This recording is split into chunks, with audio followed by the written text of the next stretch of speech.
Hello sir, कैसे हो आप? मैं तो बहुत अच्छा हूँ शहजाद, आप कैसे हो?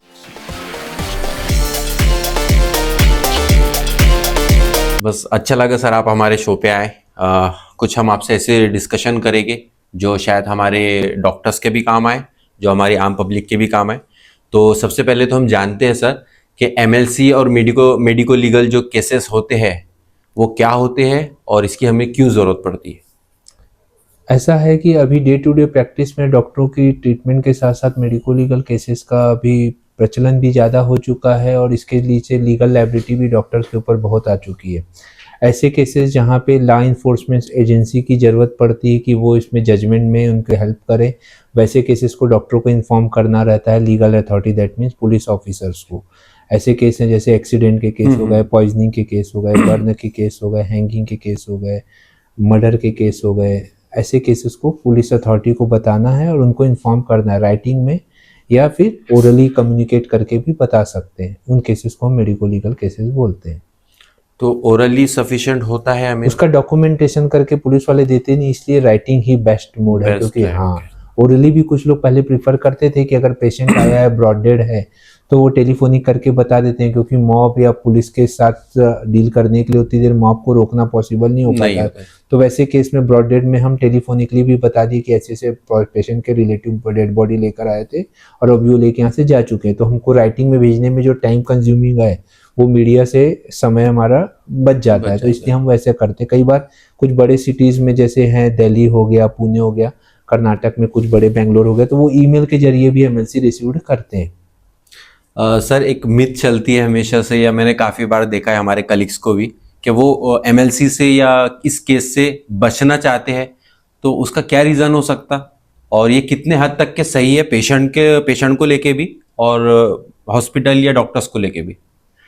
बचने का मीन्स ऐसा है कि जो एमएलसी केस में जिस डॉक्टर का नाम करके भी जाएगा उसको कोर्ट में एविडेंस देने जाना पड़ता है। हर डॉक्टर को जाना होगा? हर डॉक्टर में, जैसे एमएलसी में जिन जिन डॉक्टरों का नाम आया है उनके डॉक्टरों की टीम एक बन गई। जैसे आरएमओ ने साइन किया, कंसल्टेंट लोगों ने साइन किया, जिसका रबर स्टैम्प लगा। अब कोर्ट को तो समझता नहीं कौन कौन डॉक्टरों की टीम में किस किस डॉक्टर की अवेलेबिलिटी है, तो जनरली जिन जिन डॉक्टरों का नाम रहता है वो सभी के नाम पे संबंध निकाल देते हैं। अच्छा। तो इसलिए भी डॉक्टर पीछे हटते हैं कि भाई हमारे को ओपीडी छोड़ के या हमारे दूसरे सब लीगल काम छोड़ के घर के टाइम वेस्ट होगा, और जाने पे एक बार में संबंध उस दिन एविडेंस नहीं हुआ तो दोबारा वो फिर निकालते, कई बार संबंध निकालते, कई बार वारंट निकालते हैं। तो आपके अपने पर्सनल लाइफ के भी काम छोड़ के आपको पहले प्रायोरिटी में कोर्ट जाके अटेंड करना पड़ता है। तो इसलिए लोग थोड़ा घबराते हैं कि भाई हमारा सब शेड्यूल जो है उसको छोड़ के अलग से कोर्ट जाना पड़ेगा। और अगर नागपुर के बाहर का पेशेंट है तो नागपुर के बाहर, जैसे छिंदवाड़ा से आया तो छिंदवाड़ा जाना पड़ेगा, क्योंकि जो जिस जुरिडिक्शन में केस हुआ है रजिस्टर, वहां पे ही आपको बयान देने जाना पड़ता है, उसी रिलेटेड एरिया में जाना पड़ेगा। तो वो पूरा टाइम कंज्यूमिंग रहता है, इसलिए लोग थोड़ा पीछे हटते हैं। दिमाग पाची। हाँ जी। सर आपने आपकी एमबीबीएस डिग्री के बाद में क्या चीज़ें की है जो आप इस फील्ड में आए हो, और आपकी क्या मतलब चीज़ें अभी जो आप पहले एक्सपेक्ट करते थे कि ये फील्ड में मुझे जाना है, तो आप उसमें मुतमईन हो क्या? मतलब सेटिस्फाइड खुद को कर पाए क्या मैं सही फील्ड में आया हूँ? जी, मैंने एमबीबीएस के बाद एमडी फॉरेंसिक मेडिसिन करी कर्नाटक से, और नागपुर आने के बाद एलएलबी भी पढ़ाई किया मैंने। ओके। मेरी तो ये एडवोकेट बनने का मेरा प्राइम पहले था टारगेट कि मेरे को करना है, पर मेरे पेरेंट्स लोग चाहते थे कि डॉक्टर बने, तो मैंने एनी हाउ अपनी फील्ड को थोड़ा डाइवर्ट किया। और एमबीबीएस के बाद मैंने ये मेडिको लीगल कंसल्टेंसी वाला काम चालू किया। फॉरेंसिक करके मेरे को एक विजन आ गया कि मेरे को किस डायरेक्शन में करना है। पहले मैंने 3 महीने पैथोलॉजी भी की थी, पर पैथोलॉजी मेरे को जमी नहीं, इसलिए मैंने एमडी पैथो छोड़ के ये ब्रांच प्रीफर किया।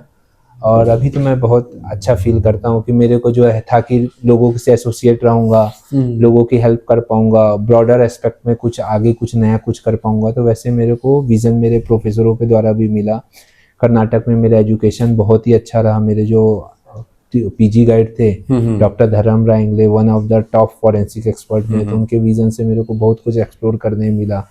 तो मैंने बहुत अच्छा एक्सपीरियंस रहा मेरा फॉरेंसिक। जिस टाइप की मैंने आपकी चीज़ें सुनी है, समझी है, तो मुझे कहीं ना कहीं से फील हो रहा है वो सीआईडी वाला सीन याद आ रहा है क्या? लाइक वैसे ही रियल में भी होता है रियल लाइफ इन्वेस्टिगेशन होती है ऐसे? रियल लाइफ में जब सीआईडी में हमारी जब पोस्टिंग लगी थी पीजी पीरियड के दौरान, तब हमको ऐसा कुछ कुछ एक्सपेक्टेड जो थी, जैसा आप लोग टीवी में देखते हैं सीआईडी में डॉक्टर सालुंके के जैसे, यस तो वैसा भी हमारे साथ भी हुआ है। कुछ क्राइम सीन विजिट पे हम लोग गए, पेशेंट अनआइडेंटिफाइड बॉडी रहती तो उसको जाके क्राइम सीन में इन्वेस्टिगेट करना, कैसे उसकी डेथ हो गई होगी, कितने पुरानी टाइम से उसकी डेड बॉडी है, मेल है फीमेल है, एम्पुटेड है, कितना कैसे कैसे उसकी कॉज ऑफ डेथ को डिटरमाइन करने के लिए जो भी पॉसिबल एविडेंस है वो कलेक्ट करना, लीगल अथॉरिटी को हेल्प करना। तो काफ़ी चार्मिंग एकदम न्यू टास्क रहता है, तो बहुत कुछ एडवेंचरस लगता है, तो वो मेरे को बहुत ही अच्छा लगता है इस फील्ड में। चलो नाइस। सर मैंने अक्सर ये केसेस देखे हैं कि कुछ एक्सीडेंट हो जाते हैं, हम इंसानियत के नाते भी उसकी हेल्प नहीं कर पाते हैं। मे बी हमारा लॉ बोल सकते हैं उस तरीके से है, स्ट्रिक है, या कई लोग डरते हैं कि मुझे थाने के या फिर कोर्ट के कचहरी के चक्कर काटने पड़ेंगे। तो इसके बारे में अभी क्या लॉ आए हैं? क्या इस सच में हम फंस जाते हैं किसी की हेल्प करके, या उसमें कुछ हमारे लिए सही हो सकता है? अभी रिसेंट में आप देखेंगे तो बहुत सारे अमेंडमेंट लॉ के हुए हैं, जिसके दौरान अभी कई जजमेंट भी पास हुए हैं कि जो भी अगर विक्टिमाइज है, जो रोड पे अगर ऐसे स्टैंड बाई में कोई अगर है जो नीड कर रहा है लाइफ सेविंग के लिए, उसको फर्स्ट एड देना अभी आपको ज़रूरी है। उसको नियर बाई पुलिस स्टेशन से आपको इन्फॉर्मेशन भेजने की भी गरज नहीं है, उसकी आइडेंटिटी को भी वो हाइड करके रखते हैं, और बस उसको ले जाके फर्स्ट एड जहाँ भी नियर बाई अगर छोटा मोटा दवा खाना है तो वहाँ भी लेकर जाए एटलीस्ट, ताकि उसकी लाइफ सेविंग हो सके। और बड़ा अगर हॉस्पिटल है तो वहाँ ले जाओ, बाकी लीगल फॉर्मेलिटी वो वहाँ पहुँचने के बाद आइडेंटिफाई करके वो सब वो कर देते। मतलब जो अगर स्टैंड बाई में जो पर्सन है जो पहले छोड़ के भाग जाते थे, अभी वैसा नहीं है। इवन जो एक्सीडेंट कर रहा है अभी उसके लिए ऊपर भी मैंडेट किया हुआ है कि अगर किसी कार वाले ने टू व्हीलर को एक्सीडेंट किया है तो वैसे छोड़ के भाग नहीं सकता। अगर वो ऐसा करता है तो उसको ज्यादा पनिशमेंट होगा इन टर्म्स ऑफ टाइम, हाँ, as compared to time, as compared to monetary loss also. तो उसको प्राइमरी फर्स्ट एड दिलाने के लिए नियर बाय उसको खुद रेस्क्यू करके उस पेशेंट को या विक्टिम को लेकर जाना है। ऐसा अभी लॉ में भी अमेंडमेंट किया गया है ताकि लोग इससे पीछे ना भागे और लोगों की जान एक्सीडेंट के दौरान बचाई जा सके। बीच में गडकरी सर का भी हाँ, वो वीडियो जिसमें आ ही रहा था उसमें। हाँ, तो सर वो वीडियो का क्या मतलब, उनका भी कुछ एक अनाउंसमेंट हाँ, था?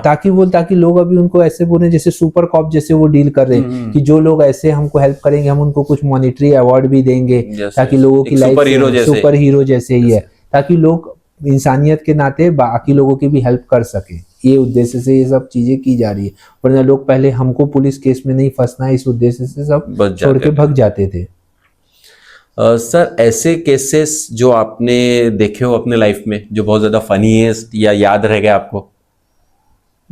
जैसे एक केस अभी लास्ट वाला था कि वो लाइटर के ऊपर से उसको हाँ, ऐसा अभी एक कुछ दिनों पहले लगभग 2 महीने के अंदर की एक हिस्ट्री है कि लोगों ने किसी से 3-4 लोगों के ग्रुप ने एक पेशेंट से लाइटर मांगा, और लाइटर मारने के बाद जब उसने वापस रिटर्न मांगा तो उसको स्टैप कर दिया, और वो पेशेंट अब प्राइवेट हॉस्पिटल पे आके इलाज कराया। मतलब कुछ भी लोगों का रिवेंज नहीं था, कुछ भी नहीं था, फिर भी लोगों ने आपस में एक दूसरे को क्या खुन्नस खा के रहते पता नहीं, या इंटॉक्सिकेटेड रहते, मतलब हम बता नहीं सकते कि किस डायरेक्शन में क्या। तो सर इसमें हम क्या एक्शन ले सकते हैं? अभी एक्शन जैसे सीसीटीवी फुटेज मिला तो बाकी उन लोगों को ट्रेस आउट किया गया, उनको अभी पुलिस ने अरेस्ट भी किया, और वो पता चला कि वो ड्रग एडिक्ट थे। तो मतलब उनको ये पता ही नहीं था कि ये क्यों मार रहे हैं, उनको कुछ दूसरे ही मिथ में थे कि वो उनका दूसरे से रिवेंज कर रहा है, एनिमी पार्टी है सोच के उन्होंने उसको स्टैप कर दिया, जबकि उसका कोई लेना देना नहीं था।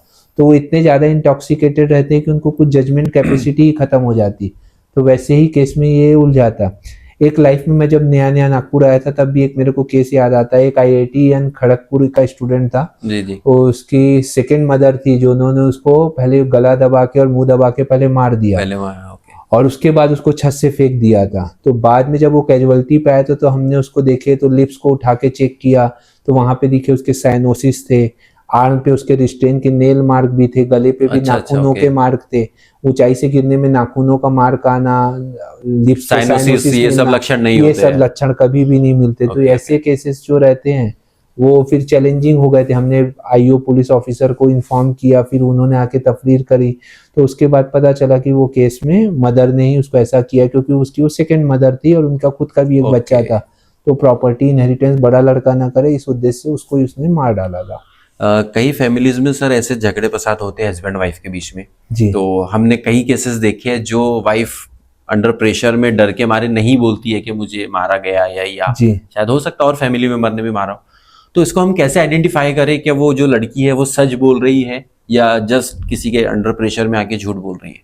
कभी भी ऐसे अगर डोमेस्टिक वायलेंस के केस आते हैं तो कोर्ट की भी ऐसे गाइडलाइन है कि जब भी आप डॉक्टर उनका स्टेटमेंट रिकॉर्ड करे तो बाकी जो फैमिली मेंबर हैं उनको एक रूम से बाहर निकाले, एक फीमेल डॉक्टर या ताकि उसको कॉन्फिडेंस हो जाए, बोल पाए, हो जाए कि उसको क्या प्रॉब्लम है Yes. फिजिकली, अगर उसको अलग फैमिली मेंबर के द्वारा असॉल्ट किया जा रहा है तो वो उनके डॉक्टर के सामने वो एज ए गुड फ्रेंड समझ के उनके साथ इमोशनली पहले अपन कॉन्फिडेंस बिल्डअप करके फिर उनसे जाने, क्योंकि अगर वो मल्टीपल ट्रॉमा हो रहा है तो डिप्रेशन में जा सकती है, खुद वो सुसाइड अटेम्प्ट भी कर सकती है। Yes. कई लोगों को इतना प्रेशर आ जाता है कि वो घर के साथ मैरिटल लाइफ तो बहुत दूर की बात हो गई, वो सर्वाइव ही नहीं कर पाते। तो वैसे पेशेंट को अगर जरूरत लग रही है तो वो अपने लीगल अथॉरिटी को, फिर वो पुलिस को डॉक्टर इन्फॉर्म करता है ताकि नेसेसरी एक्शन हो सके, या फैमिली डिस्प्यूट कोर्ट में अगर वो जा रहे हैं आगे तो उसका डॉक्टर का जो स्टेटमेंट है वो बहुत ही वाइटल रहता है। सर अक्सर एक्चुअल ये चीज़ हमसे बहुत लोग पूछते हैं कि अगर कोई बॉडी या किसी की डेथ होती है वो कहीं नदी में पाया जाता है और उसकी बॉडी 1 से 2 दिन बाद ऊपर आती है, तो उसका क्या रीज़न हो सकता है और इसको हम कैसे समझ सकते हैं? डेड बॉडी, देखिए जब भी आदमी की डेथ होती है तो उसके डेथ के बाद उसके वाइटल जो है पूरे साइन खत्म हो जाते हैं। Yes. उसके बाद धीरे धीरे बॉडी एक अपने पोस्टमार्टम चेंजेस बोलते हैं वो उसमें होते जिसको हम बोलेंगे। हैं। डिकम्पोजिशन एडवांस जब हो जाता है तब जी, उसको जी, जी। डिकम्पोजिशन बोलते हैं। जब भी बॉडी डिकम्पोज करती है तो बॉडी के अंदर जो बैक्टीरियाज रहते हैं वो गैस फॉर्मिंग करते हैं, तो वो स्किन और मसल को प्यूट्रीफाई करके वहाँ पे गैस की फॉर्मेशन कर देते हैं।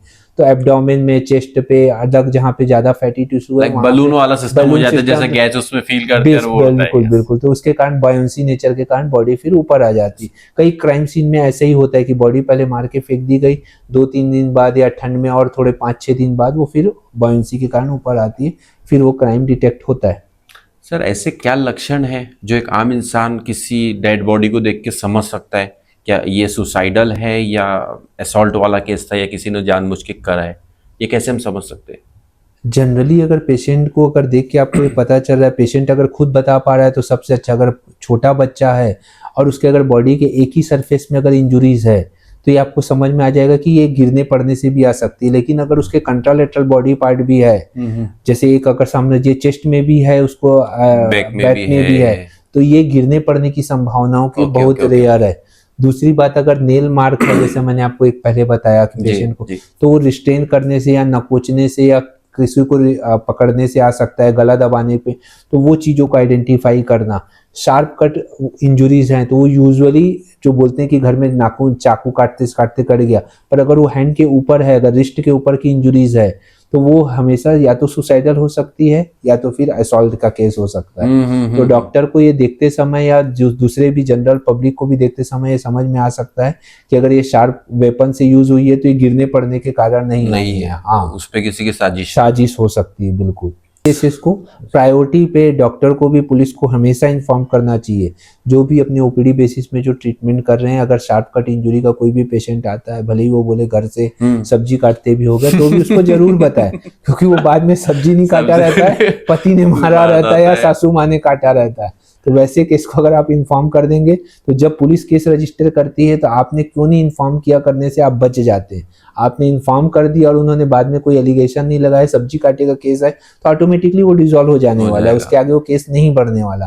पर अगर वो मारा पीटी का केस था, पति ने उसको असॉल्ट किया था या उसके फैमिली मेंबर लोगों ने डिस्प्यूट में मारा था, तो वो केस आगे बढ़ेगा और उस समय आपको भी एक पार्टी बनाया जा सकता है कि डॉक्टर साहब ने पर्पसफुली उस केस को पैसे हेल्प किया कि मॉनिटरिंग, हाँ ऐसा। तो वो चीजें ना बचने से होने से अच्छा है कि हम पहले ही एडवांस में हम उनको बता दें। मैंने एक बार ये सुना था कि हम जो ओपीडी चैम्बर होता है डॉक्टर का, तो उसमें कैमरा अलाउ नहीं है ऑफिशियली या कैमरा आपको लगा के रखना है, उसको चालू नहीं रखना है, क्योंकि कई बार आप पेशेंट को प्राइवेट एग्जामिन भी करते हैं। जब आप ऐसे पेशेंट को देख रहे हैं जिसमें इंजुरीज वाला जो पेशेंट आया है या जो कोई बहुत ही क्रिटिकल आ गया, गड़बड़ हो सकता है, बस उस समय आपको उसको ऑन कर देना है। वो पूरे समय 24 जैसे हॉस्पिटल में चालू रहता है वैसा नहीं रखना है, क्योंकि आपके पास वो प्राइवेट रूम भी नहीं रहता है। जब वो आया तब आपने एक बटन ऑन किया तो अपनी रिकॉर्डिंग चालू हो गई उस समय की, बस फिर ऑफ कर देना है। कोई क्रिटिकल पेशेंट आ गया, गैस्पिंग में आ गया, कार्डियक पेशेंट आ गया, आपको उसको नियर बाय आपने लोडिंग डोज दी, आपने उसके बाद कुछ बार वो आप प्रीफर करते कि बड़े हॉस्पिटल में जाओ, इसको ये लगता है, तो आपने क्या दवाई दी, किस कंडीशन में दी, पेशेंट किस कंडीशन में आया, तो डॉक्टर की भी सेफ्टी हो जाती कि मैंने लोडिंग डोज दिया था, ना कि उसको कोई मारने की दवाई दिया था। रिलेटिव के लगता जब आया था तब तो ये सांस अच्छा ले रहा था, था, हाँ। सांस तो चल रही थी, और जब तक डॉक्टर ने हॉस्पिटल पहुंचा जबरदस्ती तो मर किया। गया। हाँ, तो कौन सी इंजेक्शन दिया था, मारने की इंजेक्शन। तो वो चीजों से भी मिथ दूर हो जाता, क्योंकि डॉक्टर का एफर्ट दिखता है जो उसके स्टैंडर्ड के अकॉर्डिंग, अगर उसने वो एफर्ट लिया जान बचाने के लिए, तो वो जस्टिफाइबल कोर्ट में उसकी की स्किन सेव करने के लिए वो वीडियो बहुत प्रोटेक्ट करता है। सर ये जो डॉक्यूमेंटेशंस है, वीडियोस या और जो रिटर्न होती है, ये हम कितने टाइम तक के हमको अपने पास रखना चाहिए कि जो अच्छे फेथ में हो पाए? मिनिमम ओपीडी डॉक्यूमेंटेशन को कोर्ट की गाइडलाइन है 3 साल संभालना 3 चाहिए, साल 3 साल संभाल के रखना चाहिए। तो अभी बहुत ही अच्छे सिस्टम आ गए हैं कि अगर आप एक हार्ड डिस्क ले लें, फोटो खींच के आप उसको प्रिजर्व करके रखें, वो नहीं कर सकते तो कार्बन कॉपी वाला सिस्टम भी चालू है, जो आप प्रिस्क्रिप्शन लिखें उसका एक कार्बन रेप्लिका नीचे उतर जाता है, तो वो आप प्रिजर्व करके रख सकते हैं। क्योंकि कोर्ट का यही मानना है, जो आप कर रहे हैं उसका अगर डॉक्यूमेंट हुआ है तभी वो आपने किया है, जो आपने किया है अगर वो डॉक्यूमेंट नहीं किया है तो कोर्ट ये मानता है कि वो आपने नहीं किया है। कई पेशेंट्स सर या रिलेटिव एमएलसी के नाम से डर जाते हैं कि पुलिस केस आप कर रहे हो, तो इसमें उनका क्या फायदा है? क्यों, मतलब एमएलसी केस से डर ऐसे जाते हैं कि पहले के लोगों की धारणा है कि भाई एमएलसी किया तो पुलिस हमारे घर तक आएगी, पुलिस हमको परेशान करेगी, 10 प्रकार के क्वेश्चन पूछेगी। अभी वैसा कुछ भी नहीं रहा। पुलिस को सिर्फ एक माहिती दी जाती है, अगर पुलिस उसमें प्राइमा फेसी किसी को कल्प्रिट पाती है तभी वो केस को प्रोसीड करती है, अदरवाइज वो आपका बयान लेके वहीं पे केस को खात्मा भी कर देती है। ये भी पुलिस को अभी अधिकार दिया गया हुआ है। ऐसा नहीं कि हर एमएलसी जो हमने भेजा है हर किसी के लिए आपको कोर्ट तक जाना पड़ेगा, अगर आप आगे केस को नहीं बढ़ाना देते। जैसे डोमेस्टिक फॉल है, 100 में से एक केस रहेगा कि जिसको किसी ने सच में मारा रहता है, या किसी को धोखे से या प्रॉपर्टी के लिए सीनियर सिटीजन को सीढ़ी से धक्का दिया रहता है। ऐसे भी मेरे लाइफ में केस आए कि मतलब उनको डोमेस्टिक कॉल करके वो एडमिट हुए, बाद में जब डिस्चार्ज हो रहे थे तब बताए थे कि मैंने बच्चे के नाम पे प्रॉपर्टी नहीं ट्रांसफर करा था, उसकी सीढ़ी से मुझको ढकेला था और मैं मरते मरते बचा और यहाँ तक हॉस्पिटल ला लिया था क्योंकि पड़ोसियों ने मेरी आवाज सुन रही थी। मतलब हमको नहीं पता कि ये patient unnatural causation of wound है, तो ये एक्सीडेंट का ही है कि डोमेस्टिक फॉल का है कि ये मर्डर के इंटेंशन से किया हुआ है, तो ये हमको कुछ भी नहीं पता रहता। इसलिए हमने प्राइमा फेसिया कर दिया। 100 में से 99 लोगों को सच में बोलते हैं कि नहीं हम बाथरूम में गए थे, पैर स्लिप होकर गिर गया, पर वो एक आदमी जो जिसको किसी ने धक्का दिया होगा उसको अगर बचाने की नीयत से अगर अपन ने ये सबको 99 लोगों को कैंसिल करना चालू कर दिया तो उसको भी वो एक्विटल मिल जाएगा या वो केस वहीं पे बरीड हो जाएगा। तो अगर पुलिस उसके पास तक आती जब वो हॉस्पिटल में अपने घर से दूर है तो वो सच में अपनी बातें बोल सकता है। कई बार कैसे केसेस आते हैं जो फ्रॉड होते हैं, बताते कुछ है और होते कुछ और है, तो हम इसको कैसे पकड़े? एक्चुअली डॉक्टर के तो ये कायदे में आता ही नहीं कि वो कैसे उसको उस टाइप के केसेस को देखे। उसको तो सिर्फ इतना काम है कि वो प्रॉपरली अपना पेशेंट का ट्रीटमेंट करे। मेरे भी कैरियर में बहुत सारे ऐसे केस आते हैं कि बताते हैं एक्सीडेंट है, मेरे को देख के भी इंजुरी समझ में आ जाता है, इंजुरीज का पैटर्न देख के कि वो एक्सीडेंट से आने वाली इंजुरीज नहीं है। वो क्लियर कट समझ में आता है कि किसी को इसको शार्प कट नाइफ से या तलवार से मारा हुआ है, पर वो बोलते हैं कि मैं गाड़ी चला रहा था और स्लिप होके गिरा। शरीर में एक भी घसाटे का या अब्रेजन का निशान नहीं है, क्लियर कट एक डीप इंजुरी है जो कि गाड़ी से गिरने पे संभावित ही नहीं है। फिर भी जैसा वो मरीज बताता है वैसा हमको लिखना पड़ता है। पुलिस भी जब आती है बयान लेने, उस समय उसने क्या स्टेटमेंट दिया वो बहुत मायने हैं। अगर पुलिस के भी सामने उसने यही बोला, मतलब वो केस को आगे किसी के अगेंस्ट में बढ़ाना नहीं चाहता है। अगर वो नहीं बढ़ाना चाह रहा तो डॉक्टर कुछ भी नहीं कर सकता। अगर उसने आगे केस बढ़ाया जैसा पुलिस को उसने बयान दिया तो पुलिस उसके अकॉर्डिंग हमारे से डॉक्यूमेंटेशन मांगती, आगे के उसके ब्लड क्लोथ वगैरह सब लेके जाती। तो ये सब जवाबदारी पेशेंट की खुद की है। अगर वो प्रेशर में घर में नहीं बता पा रहा है और हॉस्पिटल में भी नहीं बता रहा है फिर कोई कुछ भी नहीं कर सकता। हम काफी केसेस सुनते हैं भ्रष्टाचार को लेके, ओवर द काउंटर जो पैसे दिए जाते हैं, जो भी सब चीजें, सो वो क्या इस फील्ड में भी हो सकता है या इस केस टाइप के केसेस को भी चेंज किया जा सकता है? किए जाते हैं ना कई जगह। जैसे अल्कोहल ड्रिंक एंड ड्राइव के केस में आप सुनते हैं कि कई बार ड्राइवर को ही चेंज कर दिया गया या पर्सन के जो ब्लड टेस्ट थे वो भी चेंज कर दिए जाते हैं। तो ऐसे कुछ लोगों ने रिपोर्ट में तो पढ़ने मिलता है, लेकिन मेरे करियर में तो मैंने 0 आवर सैंपल जो भी प्रिजर्व करा है वही उठा के हमने नेक्स्ट डे पुलिस को हैंडओवर कर देते। मतलब हमारी लायबिलिटी हम 0 कर देते कि जो था वो पुलिस के पाले में एंगेज डाल दी, हमारी जवाबदारी खत्म। अब उनको क्या रिपोर्ट वहां से सीए से मिलती वो और उनका डिपार्टमेंट आगे डील करता है। हमारे हॉस्पिटल को कोई प्रॉब्लम नहीं आना और हमारे कंसल्टेंट को कोई प्रॉब्लम नहीं आना, ये हमारा मेन कंसर्न रहता है। जैसे अक्सर सर हर थर्ड पर्सन या सेकंड पर्सन पुलिस से डरता है या उनके कांटेक्ट में नहीं आना चाहता है, मुझे लगता है आपका हर रोज पुलिस से या कोर्ट से पुलिस, कांटेक्ट होता है, बिल्कुल सही तो आप बात। कैसे फील करते हो? प्राउड फील करते हो या फंस गए ऐसे वाला फील करते हो? अब ऐसा है, वो तो ऐसे फ्रेंड ही मेरे हो गए कि उनके साथ ही मेरा उठना बैठना होते रहता है। जी जी। तो ऐसा तो नहीं है कि वो सभी पुलिस वाले कुछ प्रॉब्लम ही देते या सभी एडवोकेट ऐसे रहते। अलग अलग तरीके के तो लोग मिलते Okay. हैं, किसके है, लेकिन सबको लेके चलना पड़ता है। बट डिपेंड भी करता केस कैसा है, बहुत केस ज्यादा कैसा है, उलझा हुआ है, सुलझा हुआ है, हाँ लाइक बिल्कुल बिल्कुल सही बात है। सर जो बड़े बड़े हॉस्पिटल्स हैं, बड़े इन द सेंस जहाँ पे एमएलसी की जरूरत पड़ती है, जो इंडोर पेशेंट्स होते हैं, तो ऐसा क्या क्राइटेरिया है कि हमको इतने आवर्स के अंदर एमएलसी भेजना चाहिए तो हम सेफ हो जाएंगे? ऐसा कोई लिमिटेशंस है?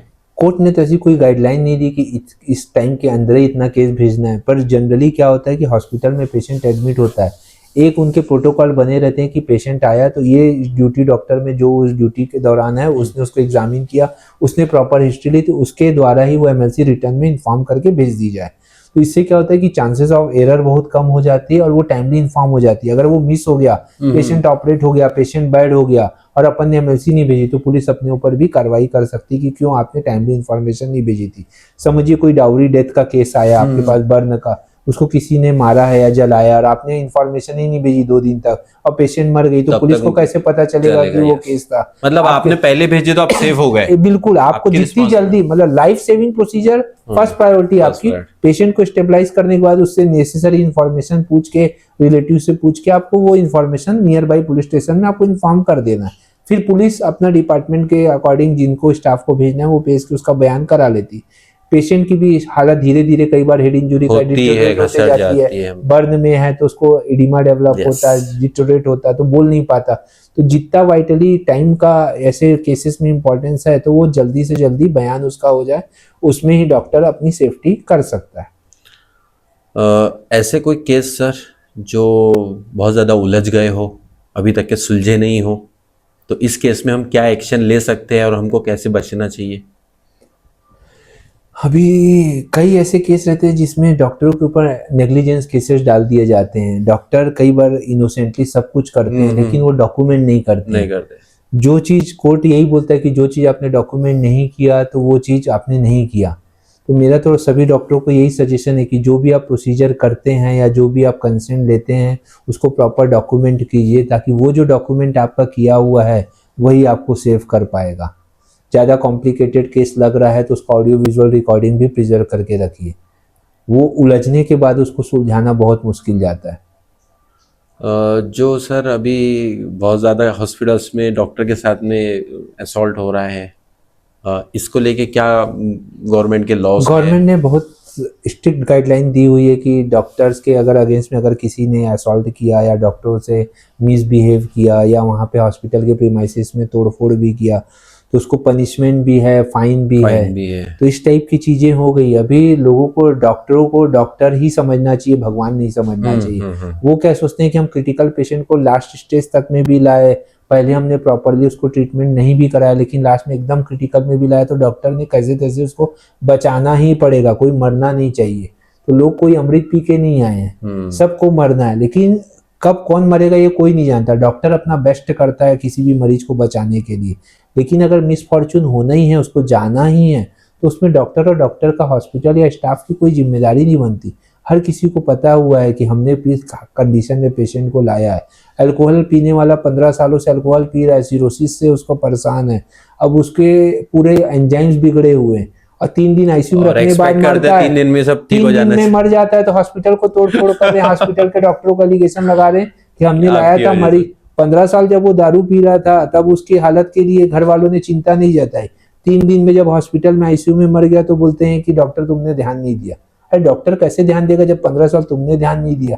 पूरा बॉडी के ऑर्गन डिरेंज हो चुके हैं, तो डॉक्टर अपना से बेस्ट कर सकता है और ऑलरेडी उसका सब डॉक्यूमेंटेशन क्रिटिकल का सब लिया हुआ है। तो वैसे है केस में हमने हॉस्पिटल ने उनके ऊपर एक पार्टी बना के उसके ऊपर भी केस डाला और वो रिकवरी के लिए हमारा, उनका अभी तक हमारा केस कोर्ट में है। ऐसे भी हमने अभी रिवर्स हमने केस डालना रिलेटिव के ऊपर चालू कर दिए। जैसे डॉक्टर एक्शन ले सकता है जी, जिस टाइप के अभी हमारा कन्वर्सेशन हुआ, वैसे ही एक पेशेंट के रिलेटिव भी डॉक्टर के ऊपर एक्शन ले सकते हैं इन केस डॉक्टर किसी तरीके से गलत हुआ है। बिल्कुल, वो तो चालू ही है। कंज्यूमर फोरम जो है, कंज्यूमर प्रोटेक्शन एक्ट उसी लिए बनाया हुआ है कि अगर डॉक्टर ने पर्पसफुली या इंटेंशनली कुछ काम किया ऐसा जो कि रॉन्ग है, जैसे आपने 4-5 साल पहले सुना होगा किडनी रैकेट के एक डॉक्टर दिल्ली में पकड़ाए थे जो ट्रांसप्लांट कर रहे थे, या मॉनिटरी करके मेल फीमेल चाइल्ड लोगों ने डिटरमाइन किए हैं सोनोग्राफी करके। तो वैसे डॉक्टर पकड़ाते भी हैं, उनके ऊपर जजमेंट भी पास होता है, उनकी डिग्रियां रजिस्ट्रेशन भी। वो 1 लाख में 1 डॉक्टर रहते हैं, पर वो बचे हुए जो डॉक्टर हैं उनकी कैटेगरी में सबको खड़े करना सही नहीं। कंसीडर करना जरूरी। वो जो पकड़ाते हैं उनके ऊपर स्ट्रिक्ट एक्शन भी होता है, उनका सब कुछ कैंसिल करके उनको पनिशमेंट भी हुआ है, वह जेल में खवा खा रहे हैं। वैसे भी कई डॉक्टर हैं, लेकिन उनकी संख्या नॉमिनल है। लेकिन मैक्सिमम जो बेचारे जो पेरीफेरी में भी बैठे हैं या जो सिटी पे कर रहे हैं, जिनको नियम कायदे सब पते हुए, वो उस प्रोटोकॉल में ही चलते। डॉक्टर बोले तो पहले ही बहुत सज्जन पुरुष है, वो अपने हिसाब से जितना बेस्ट हो सकता है वो करने की कोशिश करता है। उसके बाद भी कई लोगों के पास पैसा भी नहीं रहता, तो फ्री में भी उनको चार्ज करके वो ट्रीटमेंट कर देते हैं। मैंने कई हॉस्पिटलों में जाता, ट्रस्ट के भी हॉस्पिटलों में देखता, तो कई पेशेंटों के लाखों के बिल भी वो वेव ऑफ कर देते। पर हर जगह आप सोचेंगे कि डॉक्टर का भी एक लाइफ स्टाइल है, लाइफ के हिसाब से उसके भी रिक्वायरमेंट है, तो उसको कुछ अर्निंग के लिए वो लगेगा। सब कुछ आप फ्री ऑफ कॉस्ट में एक्सपेक्ट नहीं कर सकते हेल्थ इंडस्ट्री से। सर एक फाइनली हम इस बात पे बात करेंगे कि अगर कोई मेडिकल स्टूडेंट है या 12 पास आउट है या इस फील्ड में आना चाहता है और लाइक इसी तरीके से मेडिकल लीगल केस हैंडल करना चाहता है, तो उसको क्या एजुकेशन लेना होगा और वो उनके लिए कितना सही रहेगा? अगर उसको मेडिको लीगल की प्रैक्टिस करना है या फॉरेंसिक एक्सपर्ट बनना है, तो उसको पहले एक बेसिक MBBS मेडिकल ग्रेजुएट होना पड़ेगा, फिर उसको MD फॉरेंसिक बनना पड़ेगा, फिर कुछ फ्रीलांसर लोगों के साथ रह के ये ट्रेनिंग उसको लेना पड़ेगा कि क्या डॉक्यूमेंट करना है। फिर उसको प्राइवेट OPD का सपना अपना छोड़ना पड़ेगा, जैसे मेरे भी कभी थे कि करना पड़ेगा, तो टाइम मैनेज नहीं होता है, तो वो नहीं हो पाएगा। पेशेंट टू 1-to-1 जो बैठ के अपन सोचते हैं कि एक क्लीन चेम्बर में आराम से बैठेंगे इस टाइम के अकॉर्डिंग, टाइम आपके लिए बाउंड नहीं, आपको टाइम के अकॉर्डिंग ही चलना पड़ता है। तो उस टाइम के अकॉर्डिंग आप अपनी अवेलेबिलिटी आपको देना पड़ता है, पेशेंट के हिसाब से आप फिर नहीं चल पाते। तो वैसे सब विजन को लेके आपको फील्ड में आना पड़ेगा। रूमिंग वाली ये प्रैक्टिस है, तो वैसे सबकी तैयारी करना पड़ेगा। मैंने एक एडिशनल LLB भी करी थी, ताकि अगर पेशेंट डॉक्टर के ऊपर कुछ एलिगेशन डालते हैं तो उसका एडवोकेसी के रिलेटेड जो लॉ है उसका भी माहिती अच्छे से मुझको हो रहा है, इसलिए मैंने वो भी किया था। ये सब करना पड़ेगा उसको भी प्रयास। तो सर हमको बहुत अच्छा लगा, आपने हमारे लिए इतना कीमती समय दिया है। हमारे व्यूवर्स को होप पसंद आएगा और मैं चाहता हूँ कि ज़्यादा से ज़्यादा हमें शेयर करें, फॉलो करें। मिलते हैं नेक्स्ट एपिसोड में। धन्यवाद।